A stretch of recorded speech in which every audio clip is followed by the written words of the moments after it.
ओम। आवाज। सभी लोग पुस्तक खोल लेंगे।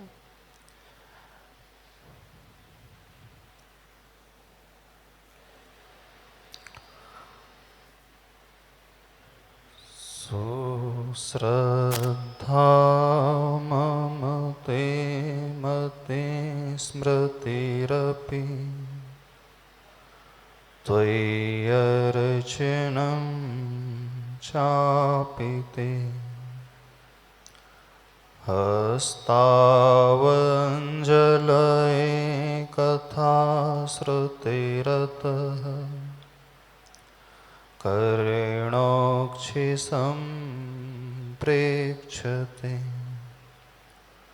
स्वस्तत्यां व्यसनं शिरोनतिपरं सेवेदृशीयेन ते तेजस्वी सुजनोऽहमेव सुकृते तेनैव तेजः पते तेनैव तेजः पते। बोले देवादिदेव 1008 अतिशयकारी श्री चिंतामणि पार्श्वनाथ भगवान की।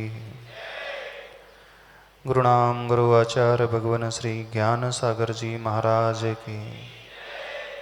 संत शिरोमणि आचार्य भगवान गुरुदेव श्री विद्यासागर जी महाराज की। पूज्य निर्यापक मुनिपुंगव श्री सुधा सागर जी महाराज की।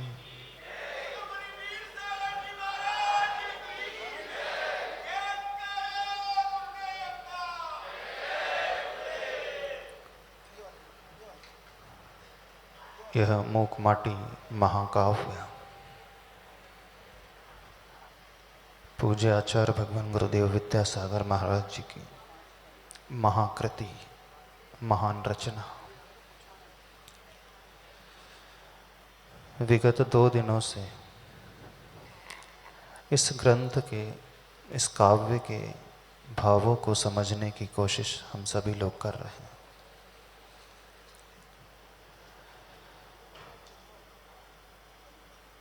विद्या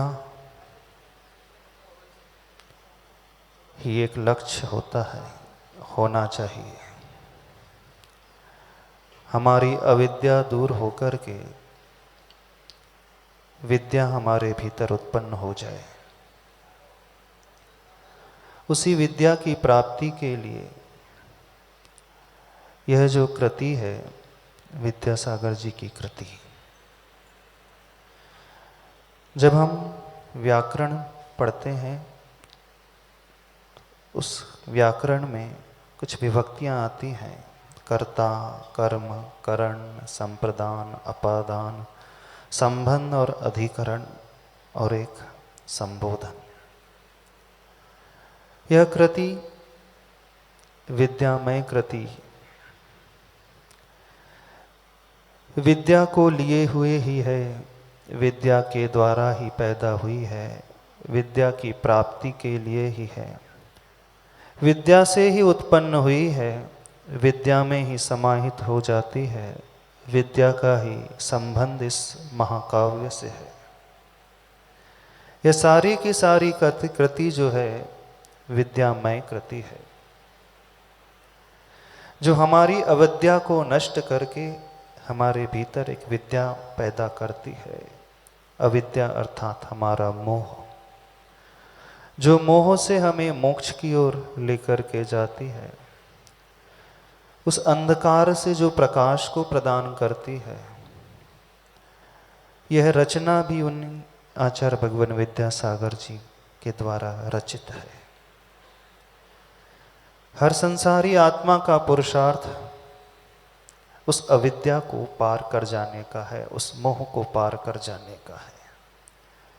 यह मूक माटी महाकाव्य उस अविद्या को हटा करके विद्या को भी पैदा कर देगी, बशर्ते हम अपने अज्ञान के भाव को छोड़कर के तत्परता से इसे समझने की कोशिश करेंगे।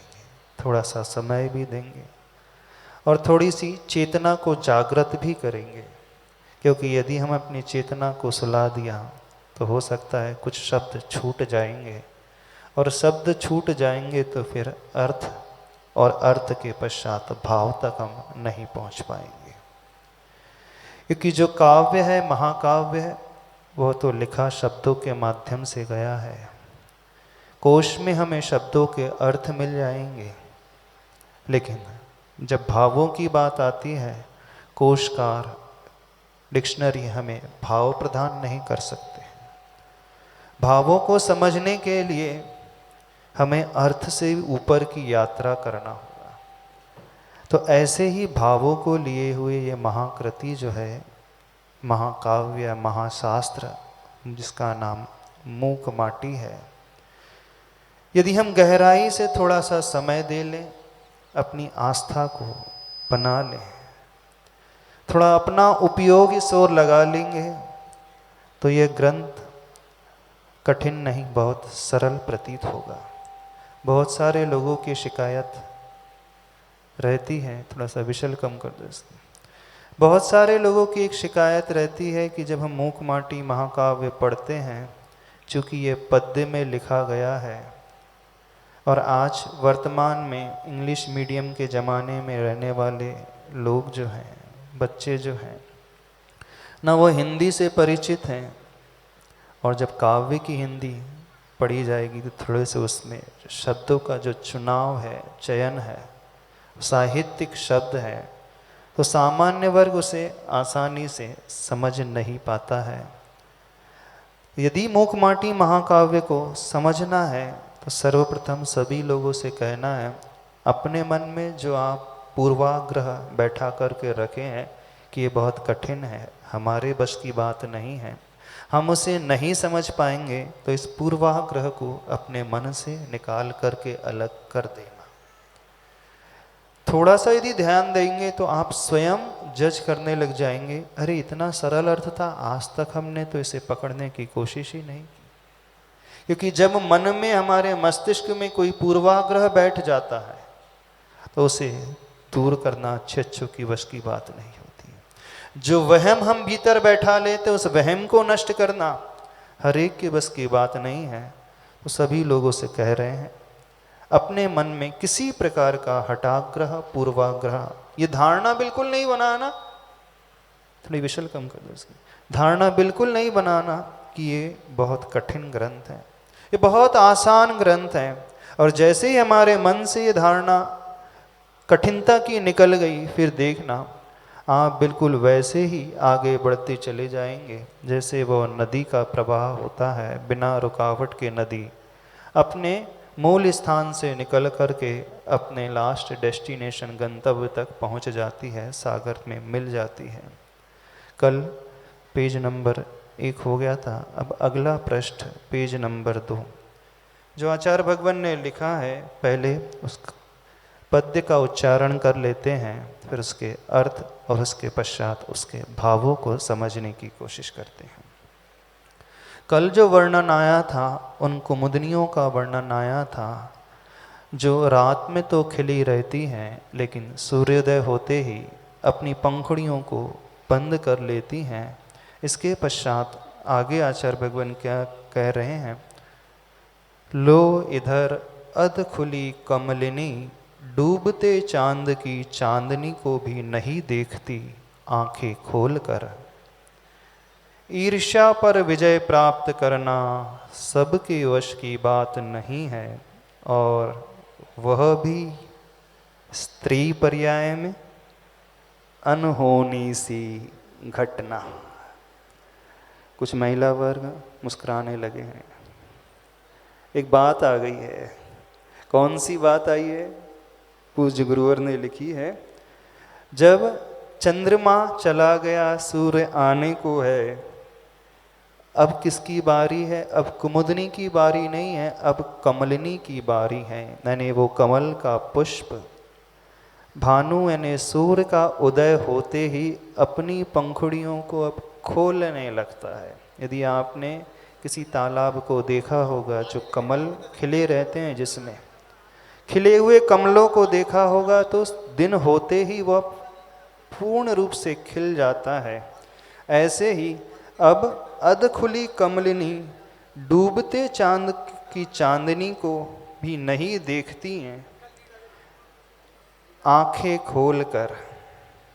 अब जो कुमुदिनी चांद के साथ थी वह तो बंद हो गई है, लेकिन कमलिनी अब चांद को देखना पसंद नहीं कर रही है। क्यों पसंद नहीं कर रही है? क्योंकि कमल के लिए चांद जो है कैसा है? बाधक तत्व है। और कुमुदिनी के लिए सूर्य जो है वह बाधा उत्पन्न करने वाला है। दोनों एक दूसरे के लिए बैरियर के रूप में साबित होते हैं। आचार्य भगवान का चिंतन देखना, बड़े गहरे भाव को लिए हुए चिंतन है। वह कमलिनी चांद को और चांदनी को क्यों नहीं देख रही आंखें खोल करके? जब ईर्ष्या का भाव भीतर पैदा होता है तो ईर्ष्या पैदा होते ही जिसके भीतर सब कुछ है हम उसे देखना पसंद नहीं करते। वो गुणवान भी हो तो हम उस ओर दृष्टिपात करना बिल्कुल पसंद नहीं करते। क्यों? क्योंकि मन में क्या पल रहा है? ईर्ष्या का भाव, जेलसी का भाव। और ईर्ष्या पर विजय प्राप्त करना सबके वश की बात नहीं है, और वह भी स्त्री पर्याय में। अनहोनी सी घटना, नेक्स्ट टू इम्पॉसिबल, असंभव जैसी घटना जो हो नहीं सकती, वह घटना। स्त्रियों के लिए सब कुछ पाना बहुत आसान, लेकिन क्या पाना सबसे दुर्लभ है। अब हम महिला वर्ग से पूछ लेते हैं, आप ही बता दो, कहीं ऐसा तो नहीं आचार्य भगवान ने बढ़ा चढ़ा करके लिख दिया है? कुछ भी बढ़ा चढ़ा करके नहीं लिखा है। एक तो इनबिल्ट क्वालिटी होती है, जन्म से ही जो प्राप्त होता है। क्या प्राप्त होता है? एक गुण होता है स्त्रियों को। कौन सा? जन्म सिद्ध अधिकार जिसे कहते हैं। कौन सा है? वो चाह करके भी ईर्ष्या को जीत नहीं पाती, उस जेलेसी से ऊपर उठ नहीं पाती। उठ पाते हैं आप लोग? लिखा तो स्त्री के लिए, इसका अर्थ ये नहीं कि पुरुष जो है इससे ऊपर उठ गए, इन्होंने जीत लिया। ये भी ऐसे ही है, एक ही थैली के चट्टे बट्टे हैं, ज्यादा नहीं है, बस थोड़ा बहुत अंतर 19-20 का अंतर हो सकता है। लेकिन यदि हमें ऊपर उठना है तो क्या करना होगा? एक बहुत अच्छा सूत्र है आचार्य भगवान देते हैं। जो भी व्यक्ति कुछ पाना चाहता है अपने जीवन में,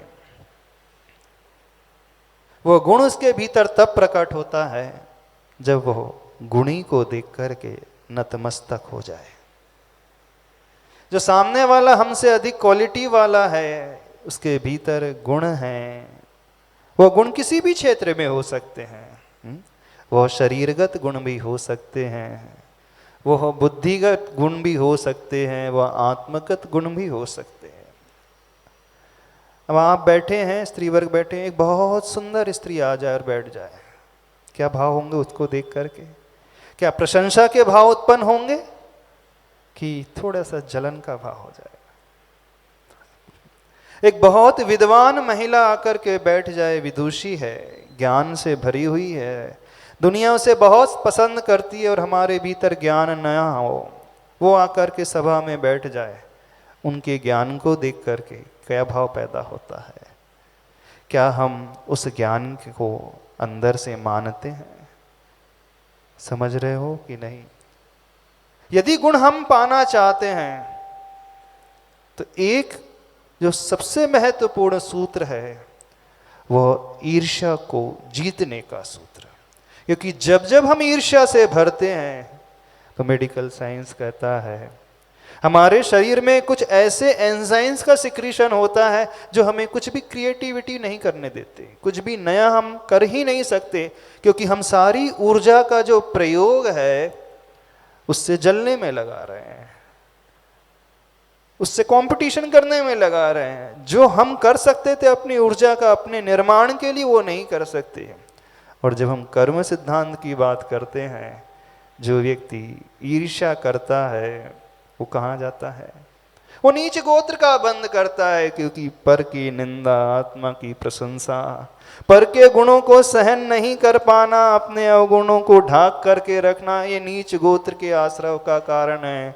परात्म निंदा प्रशंसे सद सद गुणोच्छाद भावने च नीचैर गोत्रस्य, यानी वह धर्म और कर्म सिद्धांत की दृष्टि से देखा जाए तो वह ऐसे कुल में जाकर के जन्म ले लेगा जहाँ उसे कुछ नहीं मिलेगा, कोई सुविधा, कोई फैसिलिटी नहीं मिलेगी कर्म सिद्धांत के हिसाब से।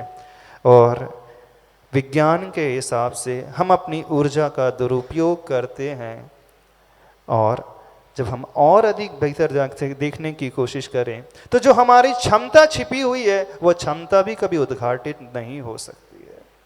तो सभी से कहना है थोड़ा कठिन, लेकिन अंदर से यदि कुछ पाना है, जिस भी गुण को हम पाना चाहते हैं, जो भी हम पाना चाहते हैं, शारीरिक, मानसिक, वाचनिक, आर्थिक, सामाजिक, राजनीतिक, जिस भी क्षेत्र की बात हो, यदि हम ऊपर उठना चाहते हैं तो हमसे अधिक क्वालिटी वाले से देख करके ईर्ष्या नहीं हो।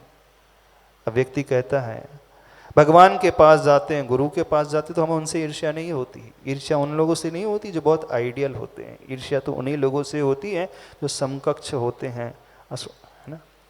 तो जिंदगी में यदि आगे बढ़ना है, क्योंकि अब एक बात आचार्य भगवान ने लिखी, स्त्री पर्याय में अनहोनी सी घटना, क्योंकि स्त्री वेद का बंध ईर्ष्या करने से ही होता है। महिला पर्याय यदि मिली है तो पूर्व में उस जीव ने ऐसा कार्य किया था तभी था, और जब वो ऐसे भाव पहले करता था तो वही उसके संस्कार बन जाते हैं, इतने गहरे संस्कार बन जाते हैं। और जब वो नई स्त्री पर्याय मिलती है तो आगम कहता है, आचार्य कुंद कुंद भगवान कहते हैं, चित्ते चित्ता माया तमो दासिम न निवाणम, चित्त में ही वह ईर्ष्या का भाव, माया का भाव भरा रहता, इस कारण उन्हें उस निर्वाण के पद की प्राप्ति नहीं होती है। पूर्व में ऐसा किया था, लेकिन भविष्य भी ऐसा कोई आवश्यक नहीं है। यदि हम इतना संयम अपने भीतर ला लें, पूर्ण कंट्रोल ना कर सके, कुछ तो कम कर सकते हैं। तो जो ऐसा भाव यदि आ गया तो बहुत अच्छे से जल्दी से कल्याण हो जाएगा। देख दूसरों की बढ़ती को कभी ना ईर्ष्या भाव धरू। समझ रहे हो? नहीं समझ रहे हैं? क्या लिखा है ये? ऐसा नहीं कहें, समझने की कोशिश कर लेना कि तो बहुत अति हो गई स्त्री पर्याय पे, बिल्कुल नहीं। जो स्वभाव है उसे लिखा है। अब उस स्वभाव को थोड़ा सा किस प्रकार से ढालना है, ये पुरुषार्थ वर्तमान का हमारा है। तो वह कमलिनी चंद्रमा को इस कारण नहीं देख रही है क्योंकि वह उसका वैरी है। उसके रहते हुए कमल कभी खिल नहीं सकता, इसी भाव से उसने अपनी दृष्टि फेर ली है। आगे, अबला बालाएं सब तरला ताराएं अब, छाया की भांति अपने पति देव चंद्रमा के पीछे पीछे हो, छुपी जा रही कहीं सुदूर दिगंत में, दिवाकर उन्हें देख न ले इस शंका से, मंद मंद सुगंध पवन बह रहा है, बहना ही जीवन है बहता बहता कह रहा है। समझ में आ रहा है? जो पढ़ रहे हैं आप लोग देखते जाना। कठिन तो नहीं लग रहा? पढ़ना कठिन बिल्कुल नहीं है, धारणा को बदलना। अबला बालाएं अब तरला ताराएं अब, छाया की भांति अपने पति देव चंद्रमा के पीछे पीछे चल रही हैं। जो बालिकाएं होती हैं वो अबला भी उन्हें कहा जाता है, यानी शक्ति इतनी नहीं होती है कि कुछ ज़्यादा वो कर सके। वे तारामंडल में रहने वाले वे ताराएं हैं।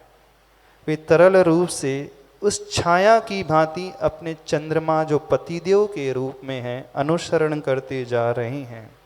यानी यही धर्म होता है। किसका धर्म होता है?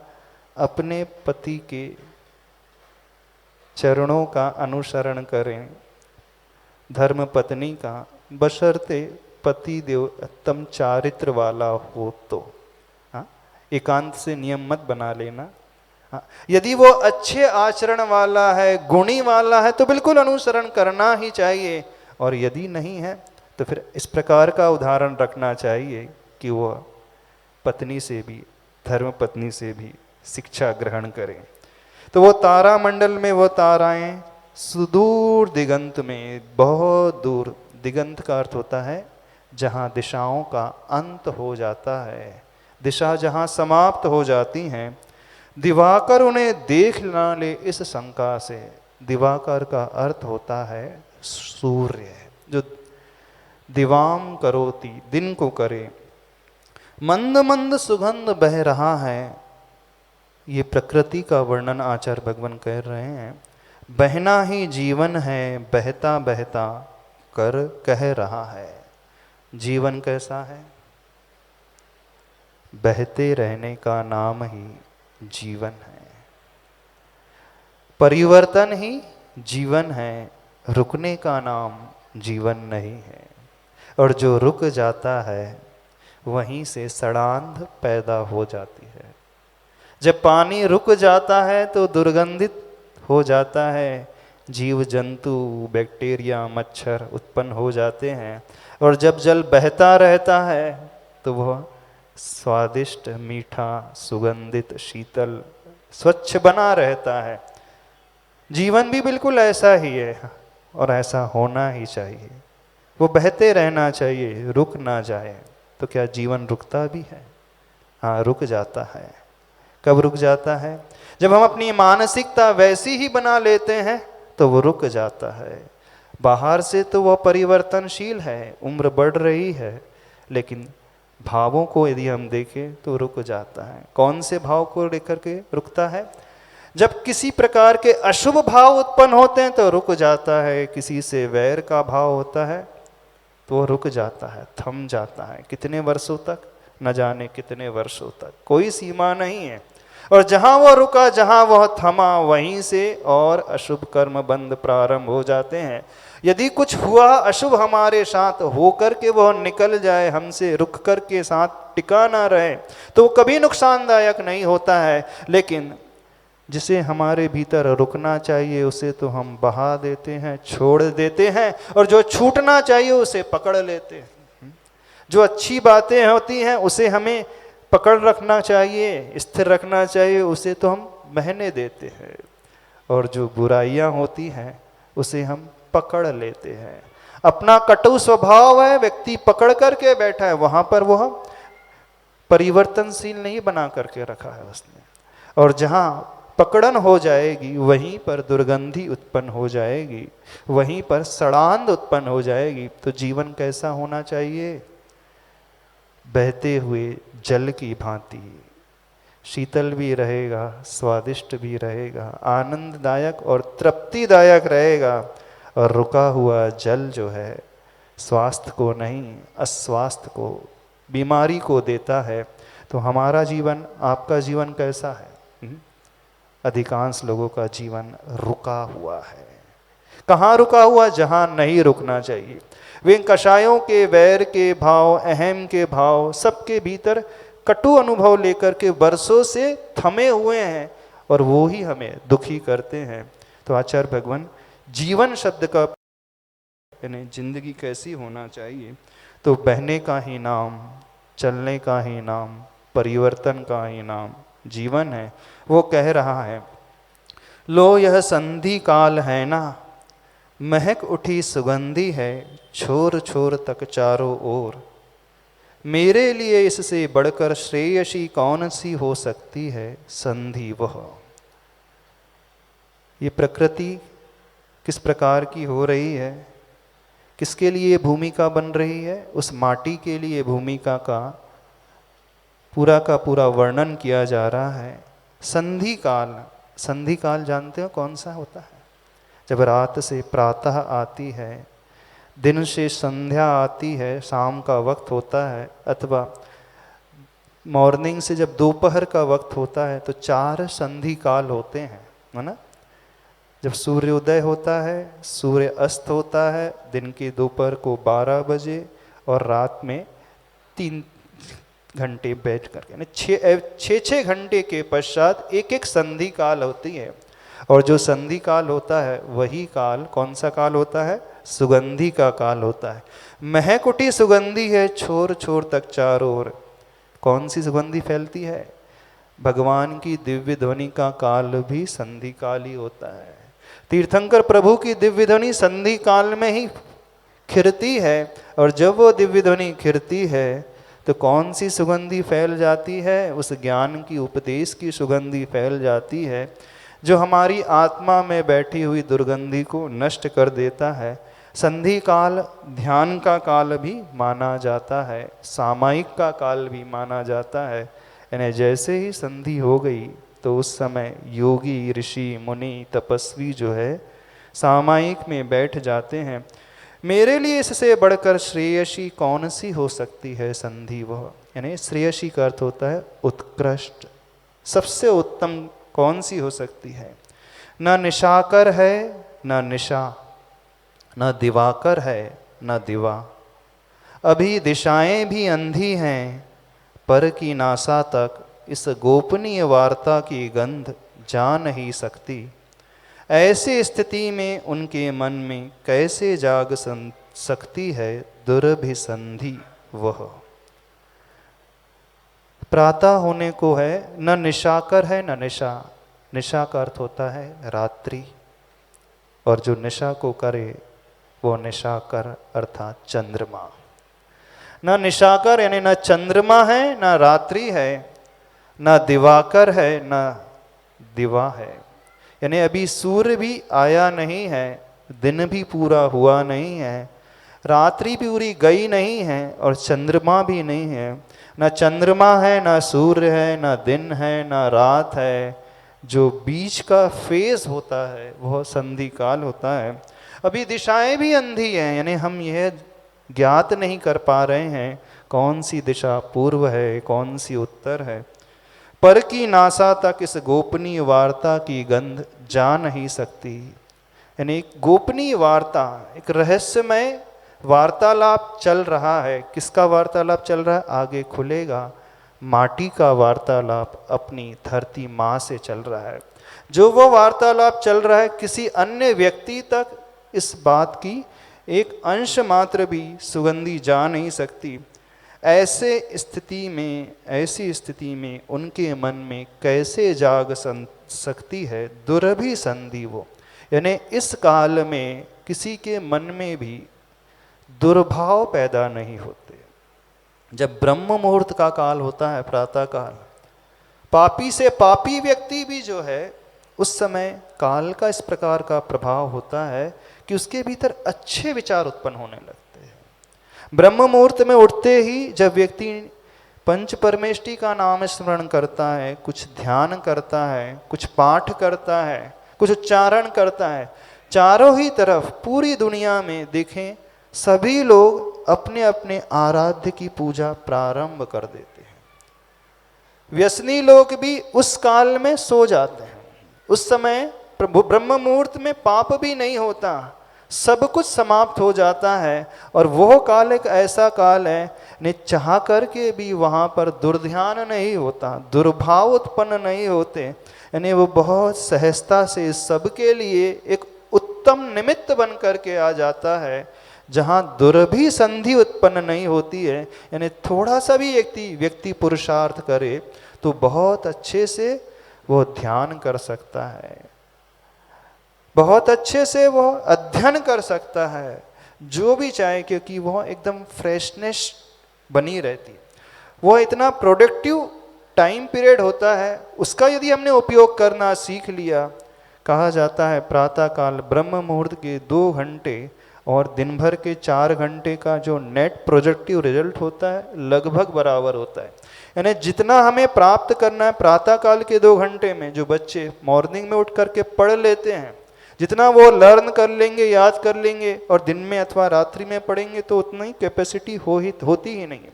तो एक योग्य काल है वह संधि काल, इसलिए भी वहाँ पर पाप नहीं उत्पन्न होते हैं।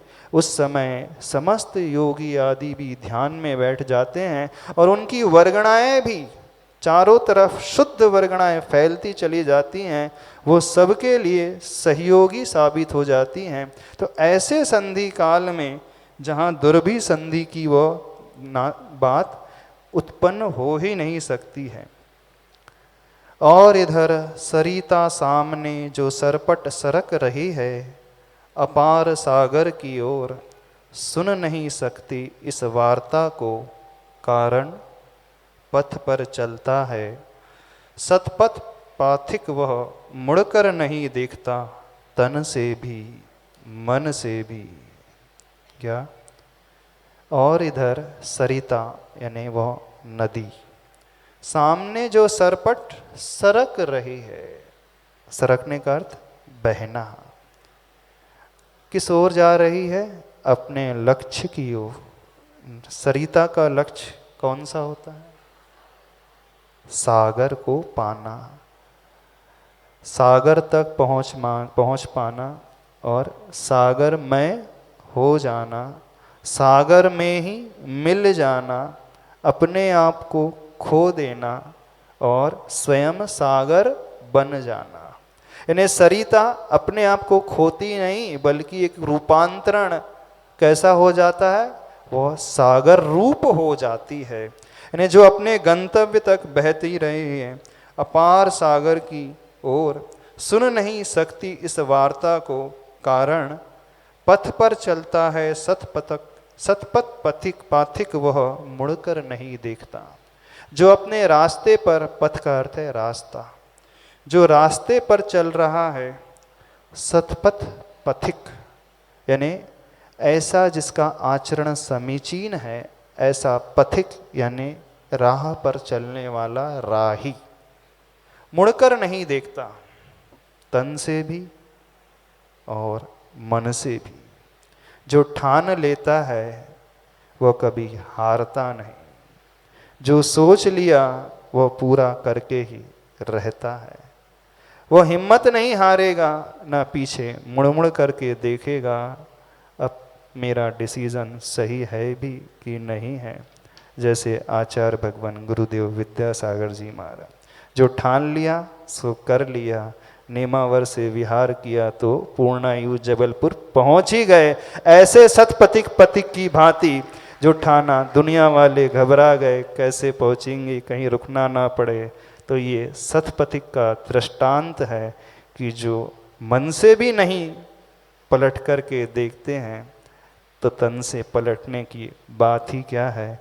आज समय हो गया है, तीसरा पेज हो गया है। धीरे धीरे इसको अपन पढ़ेंगे, समझेंगे, उन भावों को अंदर उतारने की कोशिश करेंगे, क्योंकि एक एक पंक्ति बहुत अच्छे भाव, बहुत अच्छी शिक्षा लिए हुए, सबके लिए इसमें शिक्षा मिलेगी।